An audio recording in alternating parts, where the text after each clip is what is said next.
ओम नमो भगवते वासुदेवाय। आप सभी को दिल से नमस्कार। अब तो आज का दिन बहुत ही शुभ है, बृहस्पतिवार का पावन दिन है और संयोग से आज मोहिनी एकादशी भी है। ऐसे पुण्य अवसर पर हम आपके लिए लेकर आए हैं वैशाख महीने की अंतिम गुरुवार व्रत की संपूर्ण कथा। जो भी भक्त इस व्रत को श्रद्धा से करते हैं उन्हें सुख, समृद्धि, संतान सुख और जीवन में उन्नति प्राप्त होती है। तो चलिए भक्तों, आरंभ करते हैं इस दिव्य कथा को सुनना। जय श्री हरि। बहुत समय पहले की बात है। किसी गांव में एक भाई और बहन रहा करते थे। बहन बचपन से ही भगवान बृहस्पति देव की व्रत किया करती थी।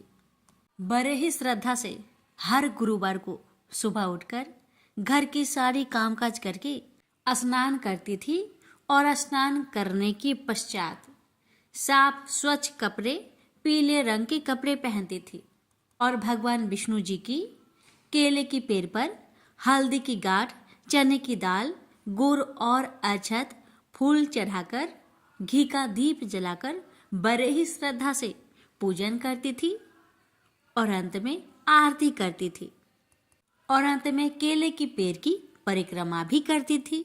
बहन के व्रत और श्रद्धा भक्ति देखकर भगवान बृहस्पति देव प्रसन्न होते हैं और हर बृहस्पतिवार को बृहस्पति महाराज आते थे और 4 लड्डू और साथ में चांदी का कटोरा देकर चले जाते। बहन लड्डू को खा लेती थी, कटोरा को अपने घर के कोठरी में धर देती थी। एक दिन की बात है, बहन अपने घर में नहीं थी। उसकी भाभी घर की सफाई कर रही थी तो अचानक अपनी ननद के कमरे में घुसी और उसकी कोठरी खोलकर देखी। उसने देखा कोठरी में जगमग हो रही है। उसने पड़ोसन से कहा कि मेरी ननद चांदी का कटोरा कहाँ से लाई होगी? कोठरी जगमग हो रही है। पड़ोसन बोली, अपने पति से पूछना। तो भाभी कहने लगी, मेरे पति तो मेरे बात नहीं मानते हैं, नहीं सुनते हैं। तो इस पर पड़ोसन कहने लगी, दाल का चमचा भात में और भात का चमचा दाल में डाल देना। दूसरे दिन भाभी ने अपनी पड़ोसन के सीख के अनुसार वैसा ही किया। अब पति बोला, क्या तू पागल हो गई है क्या? तो पत्नी कहने लगी, नहीं, पागल तो मैं नहीं हो रही, मगर तुम्हारी बहन जरूर हो रही है। पता नहीं कहां से चांदी के कटोरे ला लाकर कोठरी को भर रखी है। पूरे कोठरी चांदी के कटोरा से जगमग हो रही है। अपनी बहन को घर से निकालो। अब भाई अपने पत्नी की बात सुनकर और उसकी बात को मानकर अपनी बहन से जाकर बोला, बहन चलो मामा के घर चलते हैं। बहन तो जानती थी भाई मुझे घर से बाहर निकाल रहा है। बहन ने अपने भैया और भाभी की बात सुन ली थी। बहन भी बृहस्पति देव का नाम लेकर घर से चल पड़ी और अपने भाई से कहने लगी, भाई जहां भी केले का पेड़ हो और पास में मंदिर हो वही मुझे छोड़ देना। भाई ने कहा, ठीक है, जैसी तेरी मर्जी। आगे जंगल में एक मंदिर और केले के पेड़ के पास अपनी बहन को छोड़ दिया। जिस दिन भाई ने अपने बहन को छोड़ा उस दिन बृहस्पतिवार का दिन था। लड़की ने केले की पेड़ की बड़े नियम और श्रद्धा भक्ति के साथ पूजन की, कहानी कही, आरती करी, परिक्रमा करी। बृहस्पति महाराज आए और चांदी के कटोरे में 4 लड्डू देकर वहां से अंतर ध्यान हो गए। भाई छिपकर ये सब देख रहा था। उसने दौड़कर बृहस्पति भगवान के पैर पकड़ लिए और क्षमा प्रार्थना करने लगा। बृहस्पति भगवान बोले, छोड़ पापी मेरे पैर, तुम्हारी बहन तो सत की व्रत करती है, इसलिए मैं प्रसन्न होकर चांदी का कटोरा में 4 लड्डू देकर चला जाता हूं। तू मेरे भक्त पर कलंक लगा रहा है। भाई बार बार बृहस्पति देव से क्षमा प्रार्थना करने लगा और कहने लगा, हे बृहस्पति भगवान, मुझसे बहुत बड़ी गलती हो गई, मुझे माफ कर दीजिए। आपसे ऐसा गलती मैं कभी नहीं करूँगा। और भाई अपने बहन से भी माफ़ी मांगकर बहन को घर वापस लेकर आ गया। पत्नी दरवाजे पर खड़ी देख रही थी और बोली, तू फिर इस बहन को लेकर चला आया? भाई बोला, इसे कुछ मत कहना, ये बृहस्पति भगवान का व्रत करती है। बृहस्पति भगवान इसके व्रत से प्रसन्न होकर वही से चांदी का कटोरा में 4 लड्डू देकर चले जाते हैं। तो पत्नी कहने लगी, ठीक है, मैं भी देखती हूँ कि तुम्हारी बहन कैसे बृहस्पति देव की व्रत करती है और कैसे बृहस्पति देव इसे चांदी का कटोरा देकर चले जाते हैं। जरा मैं भी तो देखूं। अब पत्नी क्या करती है कि आसपास के सभी पड़ोस में जाकर कह आती है कि सब कोई अपने बच्चे को लेकर आ जाना, मेरी ननद बृहस्पति देव का व्रत करती है, सबको 4-4 लड्डू और चांदी का कटोरा मिलेगा, इसलिए जरूर आना। जब बहन को ये बात मालूम पड़ी, बेचारी एक टांग पर खड़ी होकर बोली, हे बृहस्पति महाराज, आप तो अंतर्यामी हैं, आप तो सब जानते हैं, हे भगवान मेरी लाज रखना। ऐसा 3 बार बहन ने कहा। अब तो बृहस्पति भगवान आए और सारे बच्चों को 4-4 लड्डू और चांदी का कटोरा देकर वहां से अंतर्ध्यान हो गए। ये देखकर भाभी की आंखों से आंसू बह पड़ी और भाभी ने भी बृहस्पति भगवान से क्षमा प्रार्थना की। और अब तो हर गुरुवार को ननद भाभी दोनों जन मिलकर बृहस्पति भगवान का व्रत करने लगे। हे बृहस्पति महाराज, जैसे आपने उस लड़की की लाज रखी वैसी सबकी रखना। प्रेम से बोलिए बृहस्पति भगवान की जय। प्राचीन काल की बात है। किसी राज्य में एक बड़ा प्रतापी और दानी राजा राज्य करता था। वह हर गुरुवार को व्रत रखकर दीन दुखियों की मदद करके पुण्य प्राप्त करता था। परंतु ये बात उसकी रानी को अच्छी नहीं लगती थी। वह न तो व्रत करती थी और न ही दान पुण्य में विश्वास रखती थी। इतना ही नहीं, वह राजा को भी ऐसा करने से मना करती थी। एक समय की बात है, राजा शिकार खेलने के लिए वन में गए। घर पर रानी और दासी थी। उसी समय गुरु बृहस्पति देव साधु का रूप धारण कर राजा के दरवाजे पर भिक्षा मांगने आए। साधु ने जब रानी से भिक्षा मांगी तो वह कहने लगी, हे साधु महाराज, मैं इस दान और पुण्य से तंग आ गई हूँ। आप कोई ऐसा उपाय बताएं जिससे कि सारा धन नष्ट हो जाए और मैं आराम से रह सकूं।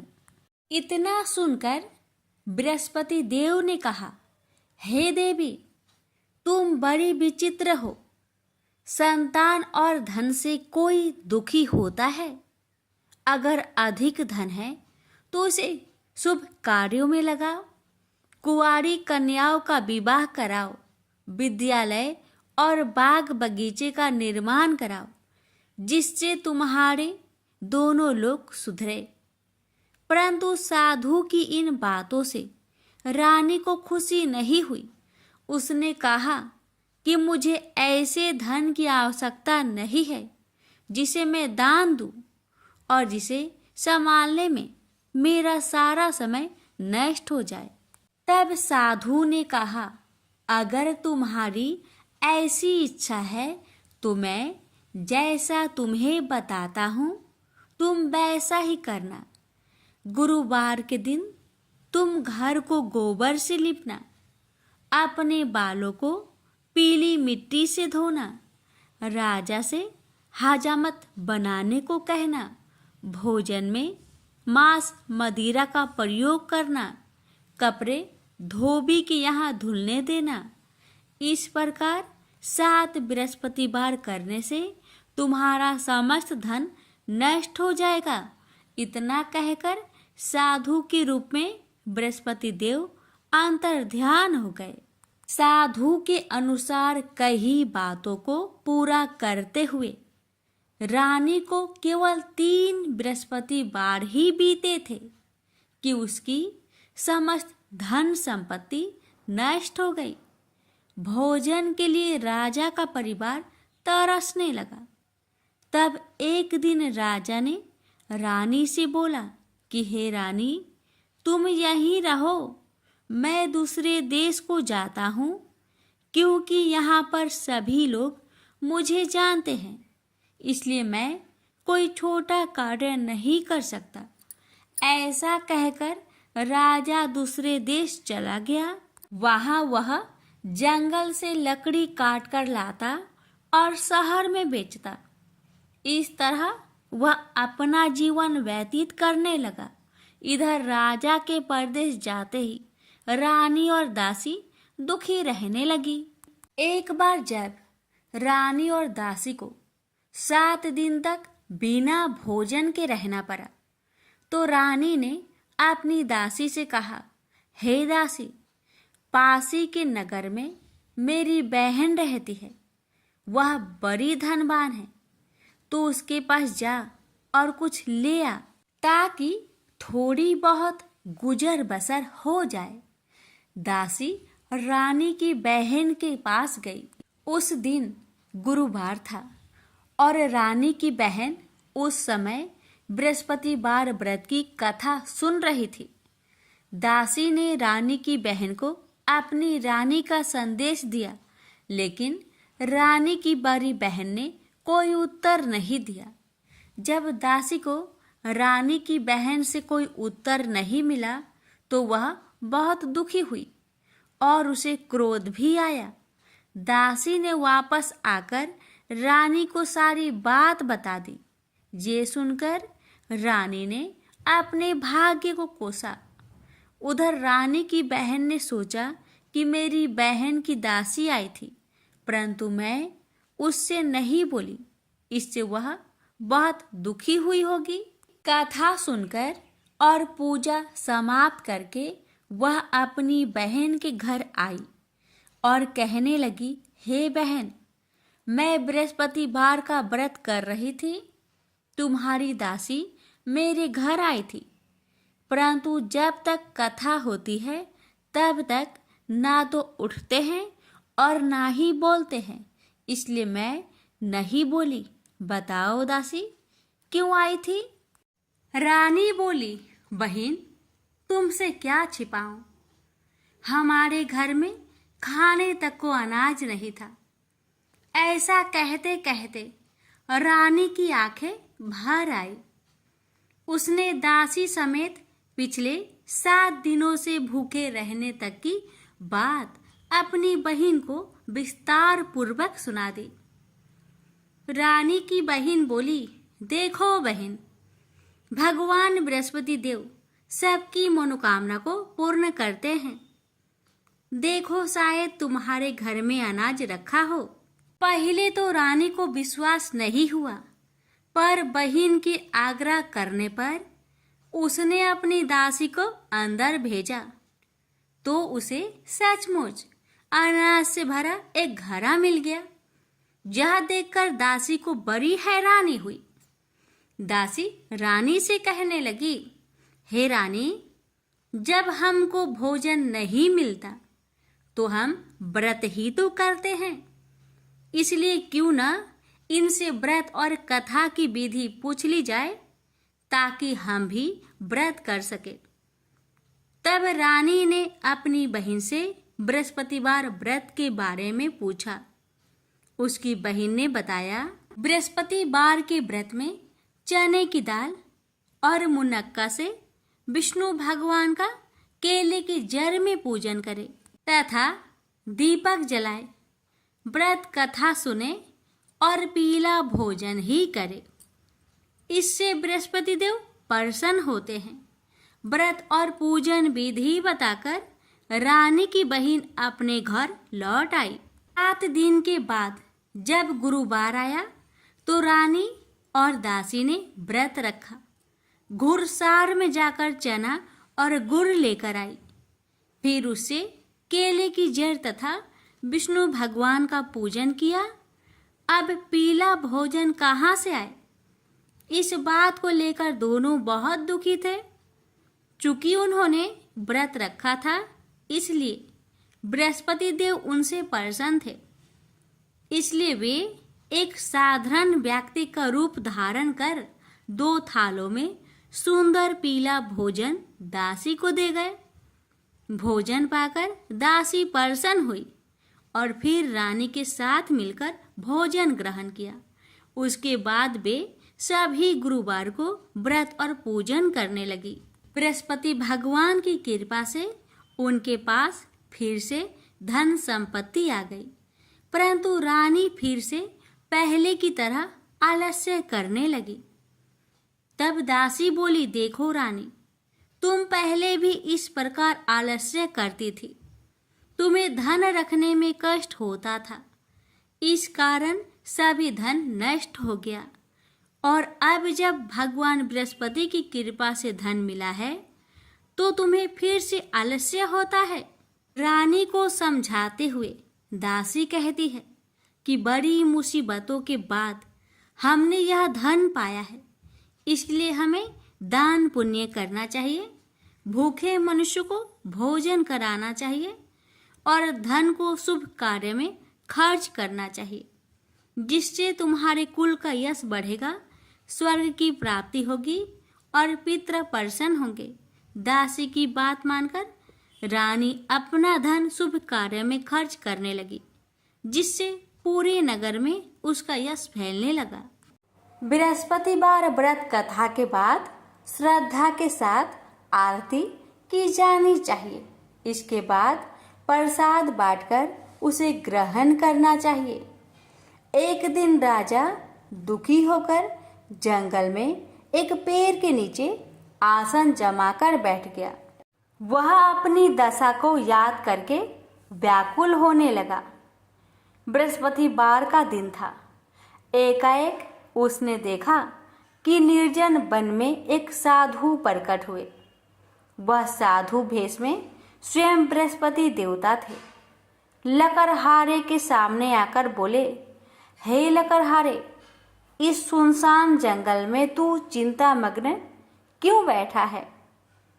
लकड़हारे ने दोनों हाथ जोड़कर प्रणाम किया और उत्तर दिया, महात्मा जी, आप सब कुछ जानते हैं, मैं क्या कहूँ?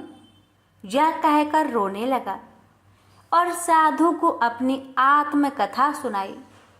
महात्मा जी ने कहा, तुम्हारी स्त्री ने बृहस्पति के दिन बृहस्पति भगवान का निरादर किया है, जिसके कारण रुष्ट होकर उन्होंने तुम्हारी यह दशा कर दी।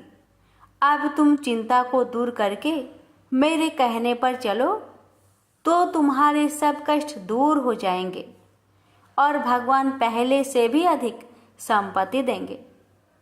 तुम बृहस्पतिवार के दिन कथा किया करो। 2 पैसे के चने मुनक्का लाकर उसका प्रसाद बनाओ और शुद्ध जल से लोटे में शक्कर मिलाकर अमृत तैयार करो।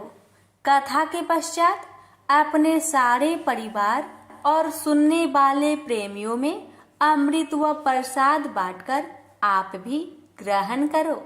ऐसा करने से भगवान तुम्हारी सब मनोकामनाएं पूरी करेंगे।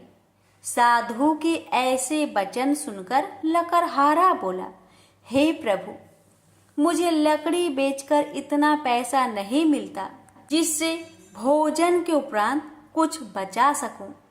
मैंने रात्रि में अपने स्त्री को व्याकुल देखा है और मेरे पास कुछ भी नहीं जिससे मैं उसकी खबर मंगा सकूं। साधु ने कहा, हे लकड़हारे, तुम किसी बात की चिंता मत करो। बृहस्पति के दिन तुम रोजाना की तरह लकड़ियां लेकर शहर को जाओ। तुम्हारे रोज से दुगुना धन प्राप्त होगा, जिससे तुम भली भांति भोजन कर लोगे तथा बृहस्पति देव की पूजा का सामान भी आ जाएगा। इतना कहकर साधु अंतर्ध्यान हो गए। धीरे धीरे समय व्यतीत होने पर फिर वही बृहस्पतिवार का दिन आया। लकड़हारा जंगल से लकड़ी काटकर किसी शहर में बेचने गया। उसे उस दिन और दिन से अधिक पैसा मिला।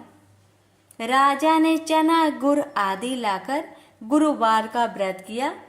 उस दिन से उसके सभी कलेश दूर हुए। परंतु जब दोबारा गुरुवार का दिन आया तो बृहस्पतिवार का व्रत करना भूल गया। इस कारण बृहस्पति भगवान नाराज हो गए।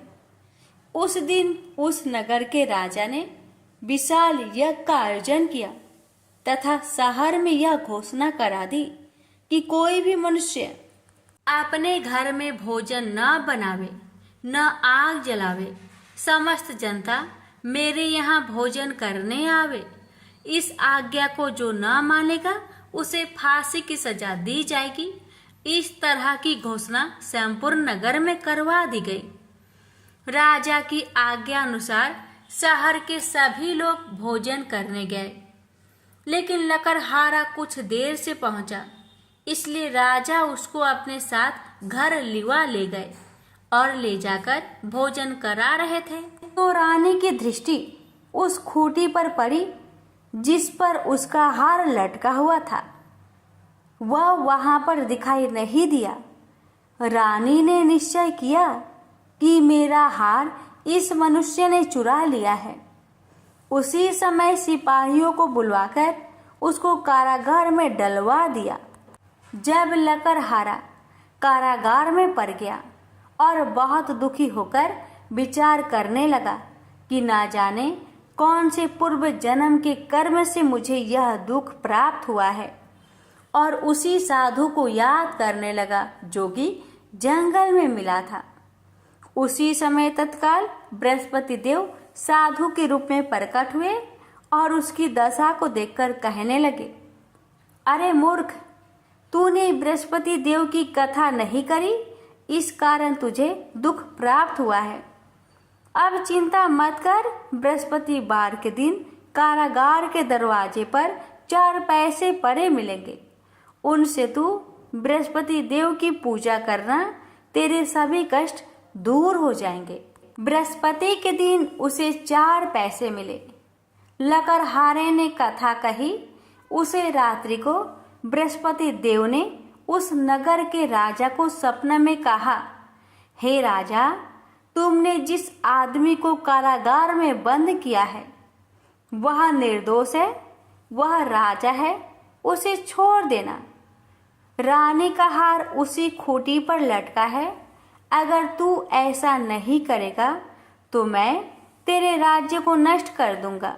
इस तरह रात्रि के सपनों को देखकर राजा प्रातः काल उठा और खूंटी पर हार देखकर लकड़हारे को बुलाकर क्षमा मांगी तथा लकड़हारे को योग सुंदर वस्त्र आभूषण देकर विदा कर दिया। बृहस्पति देव की आज्ञा अनुसार लकड़हारा अपने नगर को चल दिया। राजा जब अपने नगर के निकट पहुंचा तो उसे बड़ा आश्चर्य हुआ। नगर में पहले से अधिक बाग, तालाब, कुएं तथा बहुत सी धर्मशाला, मंदिर आदि बन गई है। राजा ने पूछा, यह किसका बाग और धर्मशाला है? तब नगर के सब लोग कहने लगे, यह सब रानी और बांदी की है। तो राजा को आश्चर्य हुआ और गुस्सा भी आया। जब रानी ने यह खबर सुनी कि राजा आ रहे हैं तो उन्होंने बांदी से कहा कि हे दासी, देख, राजा हमको कितनी बुरी हालत में छोड़ गए थे। हमारी ऐसी हालत देखकर वह लौट न जाए, इसलिए तू दरवाजे पर खड़ी हो जा। आज्ञा अनुसार दासी दरवाजे पर खड़ी हो गई।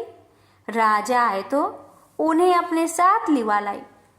तब राजा ने क्रोध करके अपनी रानी से पूछा कि यह धन तुम्हें कैसे प्राप्त हुआ? तब उन्होंने कहा, हमें यह सब धन बृहस्पति देव के इस व्रत के प्रभाव से प्राप्त हुआ है। राजा ने निश्चय किया कि 7 रोज बाद तो सभी बृहस्पति देव का पूजन करते हैं, परंतु मैं प्रतिदिन दिन में 3 बार कहानी तथा रोज व्रत किया करूंगा। अब हर समय राजा ने दुपट्टे में चने की दाल बांधी रहती तथा दिन में 3 बार कहानी कहता। एक रोज राजा ने विचार किया कि चलो अपनी बहन के यहाँ हो आवे। इस तरह निश्चय कर राजा घोड़े पर सवार हो अपनी बहन के यहाँ को चलने लगा। मार्ग में उसने देखा कि कुछ आदमी एक मुर्दे को लिए जा रहे हैं। उन्हें रोककर राजा कहने लगा, अरे भाइयों, मेरी बृहस्पति देव की कथा सुन लो। वे बोले, लो, हमारा तो आदमी मर गया है, इसको अपनी कथा की परी है। परंतु कुछ आदमी बोले, अच्छा कहो, हम तुम्हारी कथा भी सुनेंगे। राजा ने दाल निकाली और जब कथा आधी हुई थी कि मुर्दा हिलने लग गया और जब कथा समाप्त हो गई तो राम राम करके मनुष्य उठकर खड़ा हो गया। आगे मार्ग में उसे एक किसान खेत में हल चलाता मिला। राजा ने उसे देख और उससे बोले, अरे भैया, तुम मेरी बृहस्पतिवार की कथा सुन लो। किसान बोला, जब तक मैं तेरी कथा सुनूंगा तब तक 4 हरैया जोत लूंगा। जा अपनी कथा किसी और को सुनाना। इस तरह राजा आगे चलने लगा। राजा के हंसते ही बैल पछाड़ खाकर गिर गए तथा किसान के पेट में बड़ी जोर का दर्द होने लगा। उस समय उसकी माँ रोटी लेकर आई। उसने जब यह देखा तो अपने पुत्र से सब हाल पूछा और बेटे ने भी सभी हाल कह दिया। तो बुढ़िया दौड़ी दौड़ी उस घोड़ सवार के पास गई और उससे बोली कि मैं तेरी कथा सुनूंगी, तू अपनी कथा मेरे खेत पर चलकर ही कहना। राजा ने बुढ़िया के खेत पर जाकर कथा कही। इसके सुनते ही वह बैल उठ खड़ा हुई तथा किसान के पेट का दर्द भी बंद हो गया। राजा अपनी बहन के घर पहुंचा। बहन ने भाई की खूब मेहमानी की। दूसरे रोज प्रातःकाल राजा जागा तो वह देखने लगा कि सब लोग भोजन कर रहे हैं। राजा ने अपनी बहन से कहा, ऐसा कोई मनुष्य है जिसने भोजन नहीं किया हो? मेरी बृहस्पतिवार की कथा सुन ले।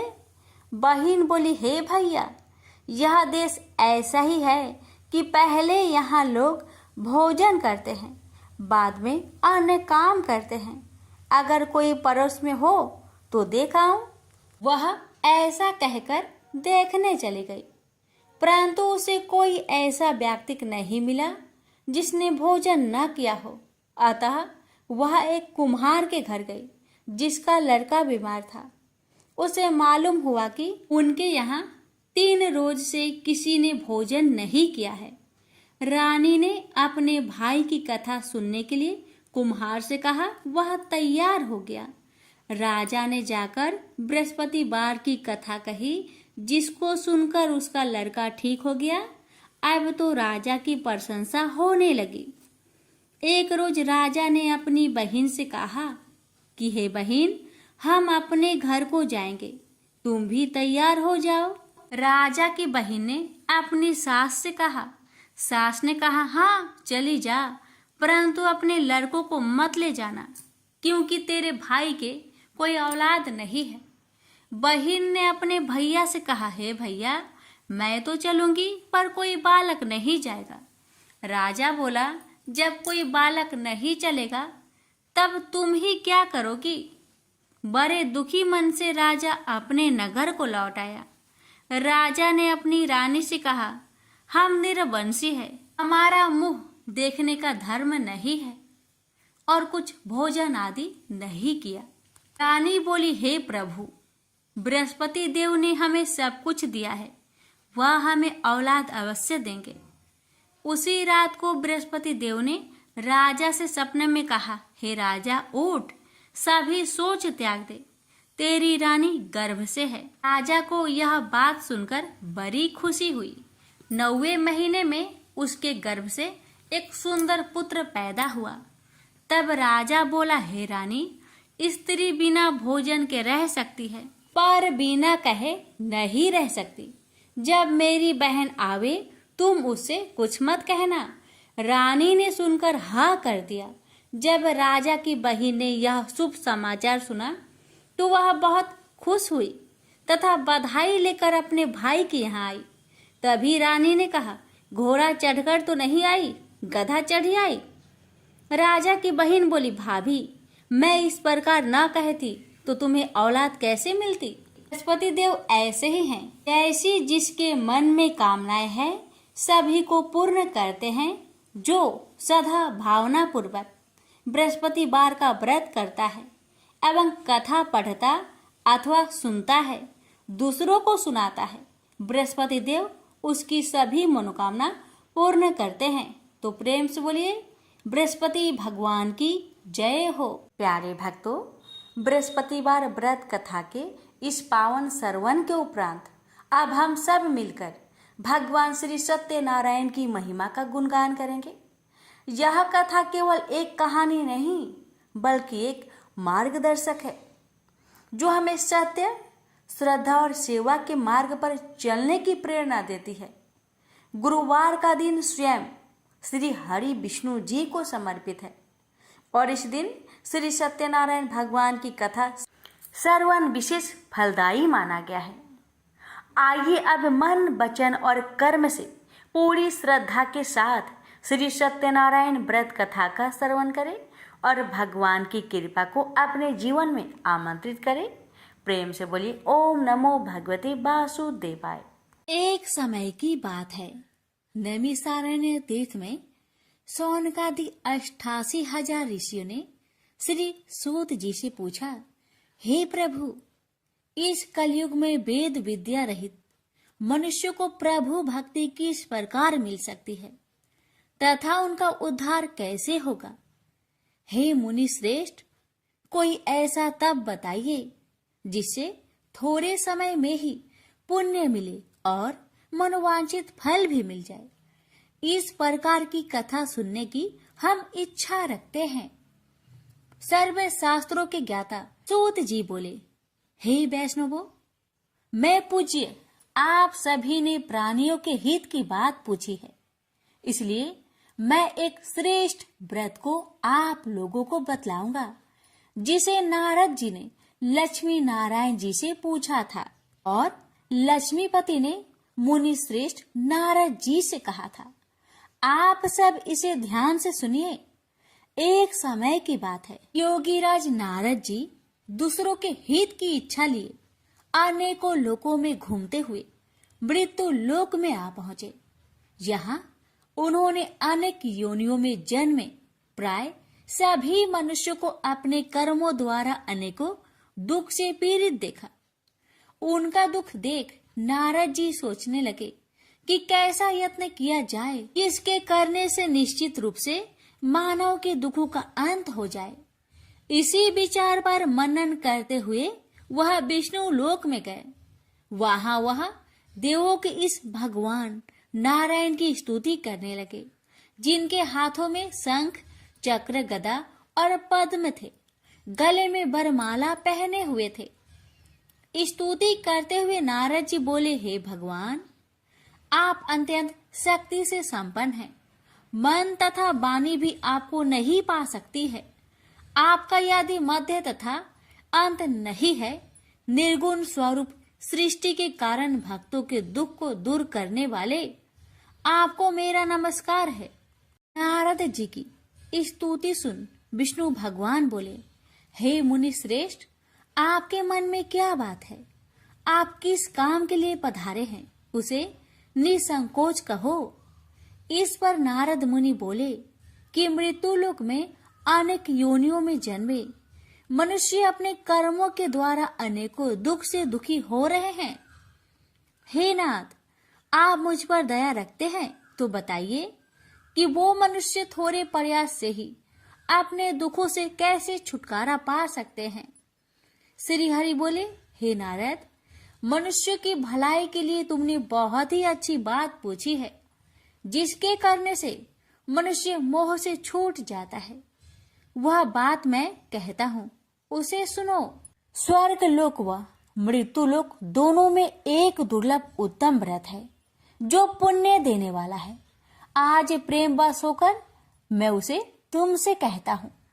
श्री सत्यनारायण भगवान का यह व्रत अच्छी तरह विधान पूर्वक करके मनुष्य तुरंत ही यहाँ सुख भोग कर मरने पर मोक्ष पाता है। श्री हरि के वचन सुन नारद जी बोले कि उस व्रत का फल क्या है और उसका विधान क्या है। यह व्रत किसने किया था, इस व्रत को किस दिन करना चाहिए, सभी कुछ विस्तार से बताए। नारद की बात सुनकर श्री हरि बोले, दुख व शोक को दूर करने वाला यह व्रत सभी स्थानों पर विजय दिलाने वाला है। मानव को भक्ति व श्रद्धा के साथ शाम को श्री सत्यनारायण की पूजा धर्म परायण होकर ब्राह्मणों व बंधुओं के साथ करनी चाहिए। भक्ति भाव से ही नैवेद्य केले का फल, घी, दूध और गेहूं का आटा सवाया ले। गेहूं के स्थान पर साठी का आटा, शक्कर तथा गुड़ लेकर वह सभी भक्षण योग्य पदार्थों को मिलाकर भगवान का भोग लगाए। ब्राह्मणों सहित बंधु बांधवों को भी भोजन कराए। उसके बाद स्वयं भोजन करे और भजन कीर्तन के साथ भगवान की भक्ति में लीन हो जाए। इस तरह से सत्यनारायण भगवान का यह व्रत करने पर मनुष्य की सारी इच्छाएं निश्चित रूप से ही पूरी होती है। इस कली काल अर्थात कलयुग में मृत्यु लोक में मोक्ष का यही एक सरल उपाय है। इति श्री सत्यनारायण व्रत कथा प्रथम अध्याय संपूर्ण। श्रीमन नारायणे नारायणे नारायण, भज मन नारायणे नारायणे नारायण। श्री सत्यनारायण भगवान की जय। सूत जी बोले, हे ऋषियों, जिसने पहले समय में इस व्रत को किया था उसका इतिहास कहता हूँ, ध्यान से सुनो। सुंदर काशीपुरी नगरी में एक अत्यंत निर्धन ब्राह्मण रहता था। भूख प्यास से परेशान हुआ धरती पर घूमता रहता था। ब्राह्मणों से प्रेम करने वाले भगवान ने एक दिन ब्राह्मण का भेष धारण कर उसके पास जाकर पूछा, हे ब्रीप, नित्य दुखी होकर तुम पृथ्वी पर क्यों घूमते हो? दीन ब्राह्मण बोला, मैं निर्धन ब्राह्मण हूँ, भिक्षा के लिए धरती पर घूमता हूँ। हे भगवान, यदि आप इसका कोई उपाय जानते हो तो बताइए। वृद्ध ब्राह्मण कहता है कि सत्यनारायण भगवान मनोवांछित फल देने वाले हैं, इसलिए तुम उनका पूजन करो। इसे करने से मनुष्य सभी दुखों से मुक्त हो जाता है। वृद्ध ब्राह्मण बनकर आए सत्यनारायण भगवान उस निर्धन ब्राह्मण को व्रत का सारा विधान बताकर अंतर्ध्यान हो गए। ब्राह्मण मन ही मन सोचने लगा कि जिस व्रत को वृद्ध ब्राह्मण करने को कह गया है, मैं उसे जरूर करूंगा। यह निश्चय करने के बाद उसे रात में नींद नहीं आई। वह सवेरे उठकर सत्यनारायण भगवान के व्रत का निश्चय कर भिक्षा के लिए चला गया। उस दिन निर्धन ब्राह्मण को भिक्षा में बहुत धन मिला, जिससे उसने बंधु बांधवों के साथ मिलकर श्री सत्यनारायण भगवान का व्रत संपन्न किया। भगवान सत्यनारायण का व्रत संपन्न करने के बाद वह निर्धन ब्राह्मण सभी दुखों से छूट गया और अनेक प्रकार की संपत्तियों से युक्त हो गया। उसी समय से यह ब्राह्मण हर माह इस व्रत को करने लगा।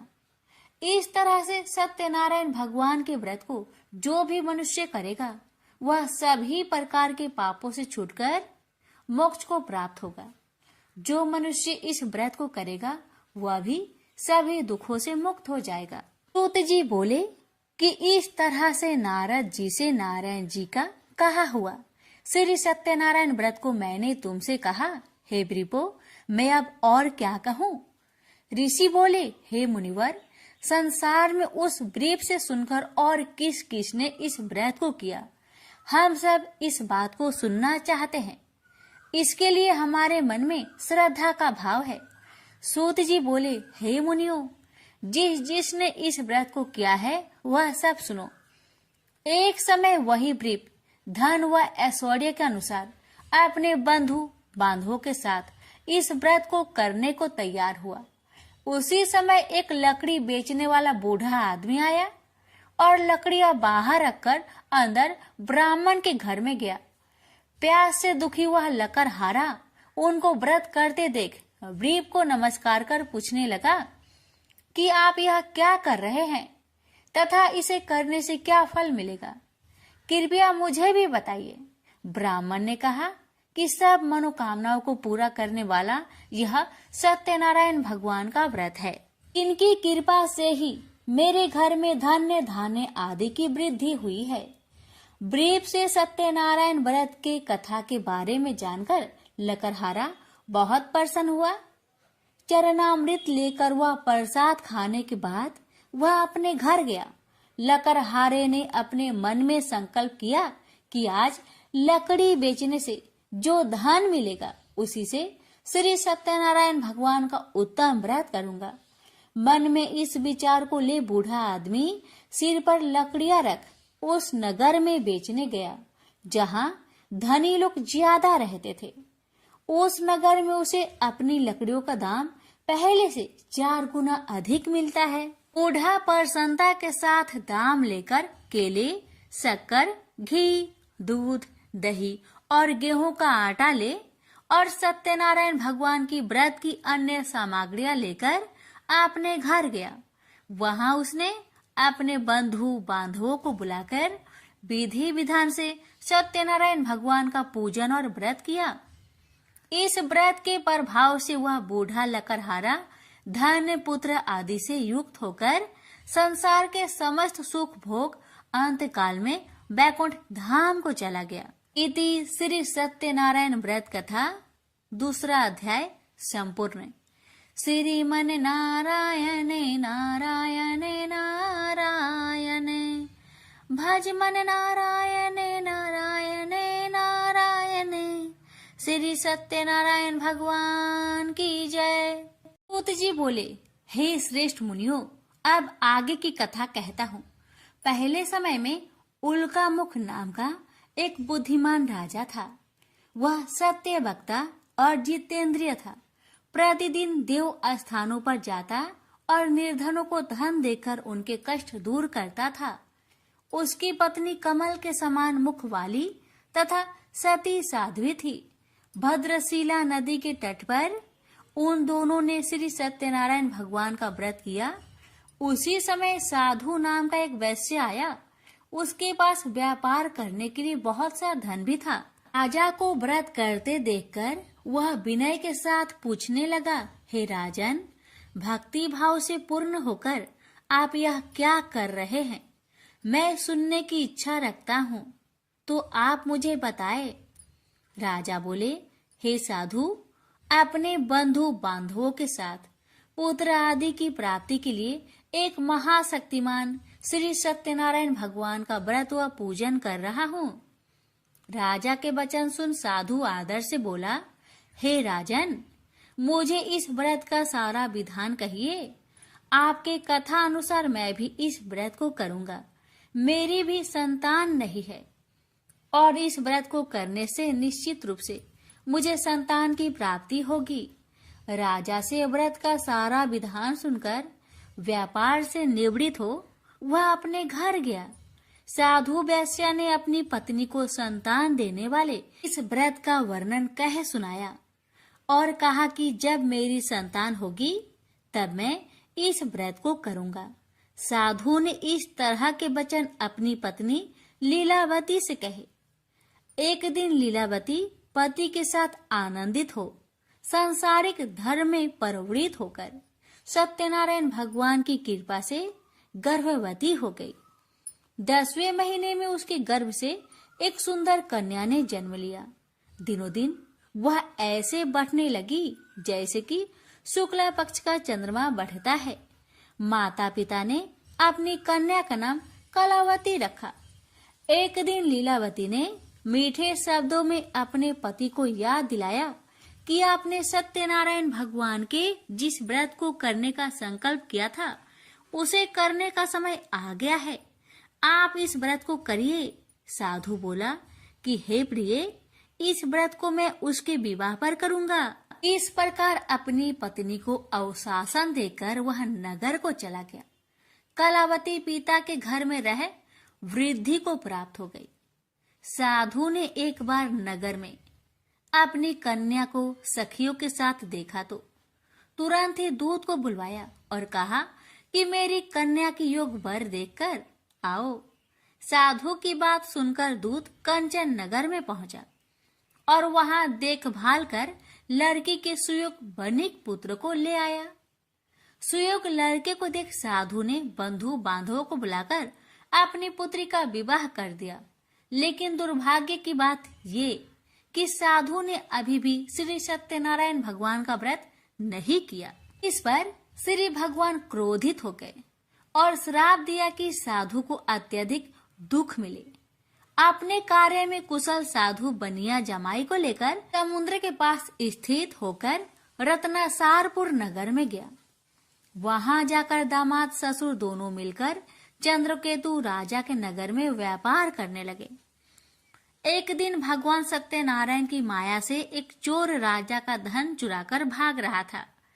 उसने राजा के सिपाहियों को अपना पीछा करते देख चुराया हुआ धन वहां रख दिया जहां साधु अपने जामाई के साथ ठहरा हुआ था। राजा के सिपाहियों ने साधु वैश्य के पास राजा का धन पड़ा देखा तो वह ससुर जामाई दोनों को बांधकर प्रसन्नता से राजा के पास ले गए और कहा कि उन दोनों चोरों को हम पकड़ लाए हैं, आप आगे की कार्रवाई की आज्ञा दे। राजा की आज्ञा से उन दोनों को कठिन कारावास में डाल दिया गया और उनका सारा धन भी उनसे छीन लिया गया। श्री सत्यनारायण भगवान के शराप से साधु की पत्नी भी बहुत दुखी हुई। घर में जो धन रखा था उसे चोर चुरा ले गए। शारीरिक तथा मानसिक पीड़ा व भूख प्यास से अति दुखी हो अन्न की चिंता में कालावती के ब्राह्मण के घर गई। वहां उसने श्री सत्यनारायण भगवान का व्रत होते देखा। फिर कथा भी सुनी। वह प्रसाद ग्रहण कर वह रात को घर वापस आई। माता ने कलावती से पूछा कि हे पुत्री, अब तक तुम कहाँ थी? तेरे मन में क्या है? कलावती ने अपने माता से कहा, हे माता, मैंने एक ब्राह्मण के घर में श्री सत्यनारायण भगवान का व्रत देखा है। कन्या के वचन सुन लीलावती भगवान की पूजन की तैयारी करने लगी। लीलावती ने परिवार व बंधुओं सहित सत्यनारायण भगवान का पूजन किया और उनसे वर मांगा कि मेरे पति तथा जमाई शीघ्र घर आ जाए। साथ ही यह भी प्रार्थना की कि हम सबका अपराध क्षमा करे। श्री सत्यनारायण भगवान इस व्रत से संतुष्ट हो गए और राजा चंद्रकेतु को सपने में दर्शन दे कहा कि हे राजन, तुम उन दोनों वेश्या को छोड़ दो और तुमने उनका जो धन लिया है उसे वापस कर दो। अगर ऐसा नहीं किया तो मैं तुम्हारा धन, राज्य व संतान सभी को नष्ट कर दूंगा। राजा को यह सब कहकर वह अंतर्ध्यान हो गए। अतः काल सभा में राजा ने अपना सपना सुनाया। फिर बोले कि बानिक पुत्र को कैद से मुक्त कर सभा में लाओ। दोनों ने आते ही राजा को प्रणाम किया। राजा मीठी बानी से बोला, हे महानुभावों, भाग्यवश ऐसा कठिन दुख तुम्हें प्राप्त हुआ है, लेकिन अब तुम्हें कोई भय नहीं है। ऐसा कह राजा ने उन दोनों को नए वस्त्र भूषण भी पहनाए और जितना धन उनका लिया था उससे 2 गुना धन वापस कर दिया। दोनों वेश्या अपने घर को चल दिए। श्री सत्यनारायण व्रत कथा का 3रा अध्याय संपूर्ण। श्रीमन नारायण नारायण नारायण, भज मन नारायण नारायण नारायण। श्री सत्यनारायण भगवान की जय। सूत जी बोले, वैश्या ने मंगलाचार कर अपनी यात्रा आरंभ की और अपने नगर की ओर चल दिया। उसके थोड़ी दूर जाने पर एक दंड वेशधारी श्री सत्यनारायण ने उनसे पूछा, हे साधु, तेरी नाव में क्या है?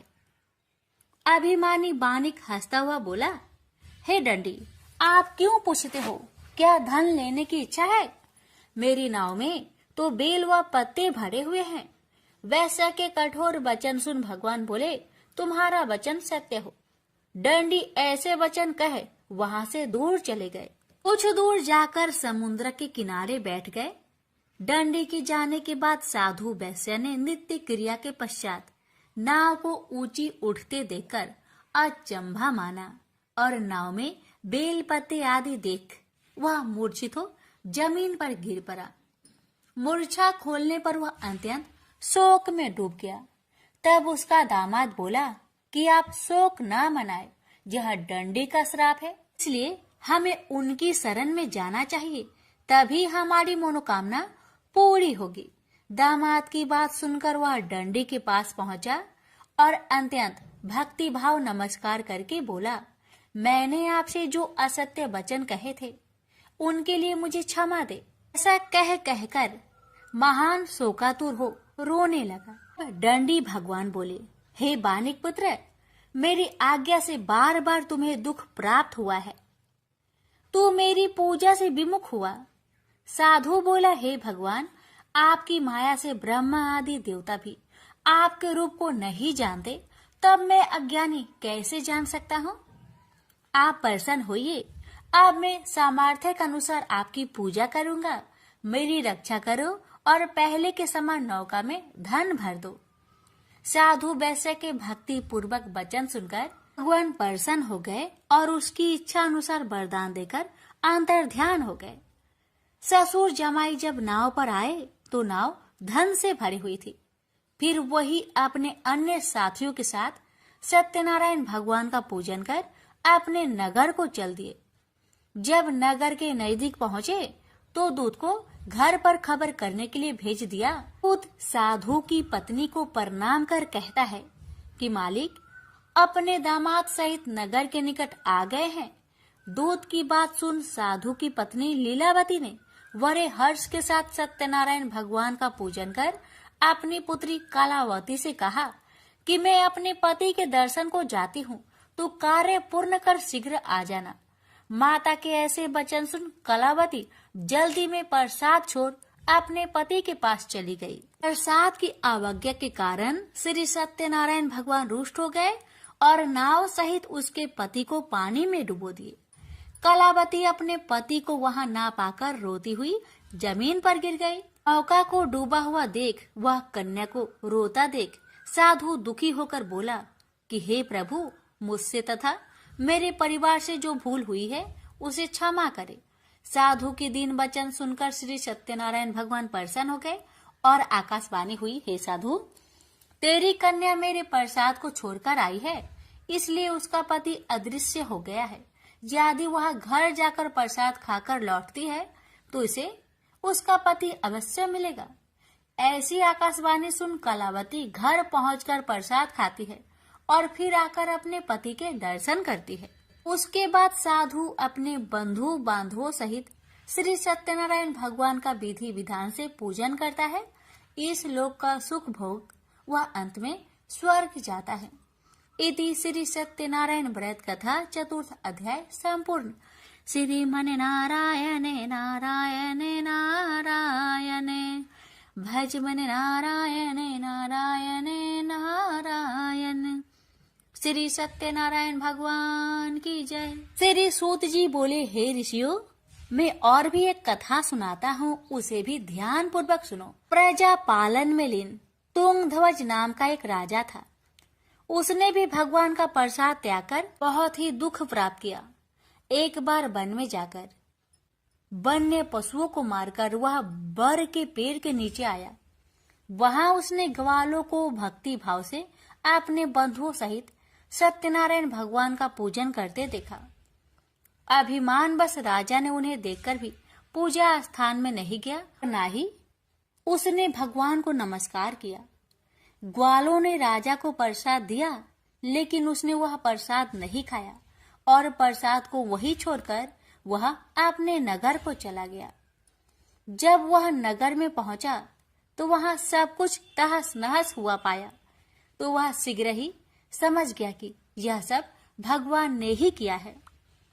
वह दोबारा ग्वालों के पास पहुंचा और विधि पूर्वक पूजा कर प्रसाद खाया तो श्री सत्यनारायण भगवान की कृपा से सब कुछ पहले जैसा हो गया।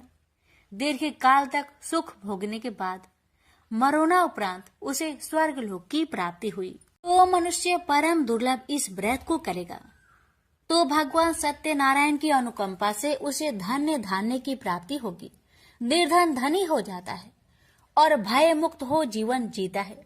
संतानहीन मनुष्य को संतान सुख मिलता है और सारे मनोरथ पूर्ण होने पर मानव अंत काल में वैकुंठ धाम को जाता है।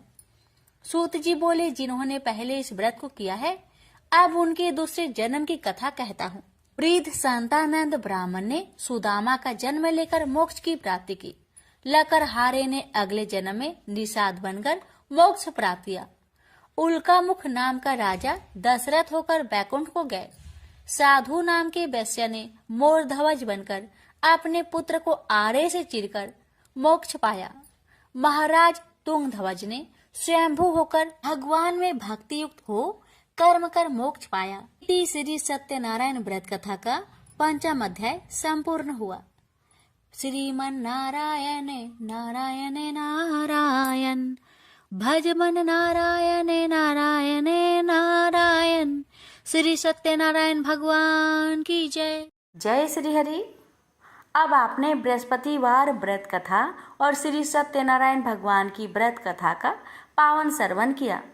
यदि इस संपूर्ण कथा वाचन में मुझसे कोई भी त्रुटि, उच्चारण में गलती, भाव या नियम में कोई भूल हुई हो तो मैं भगवान से और आप सभी श्रोताओं से करवत क्षमा प्रार्थना करती हूँ।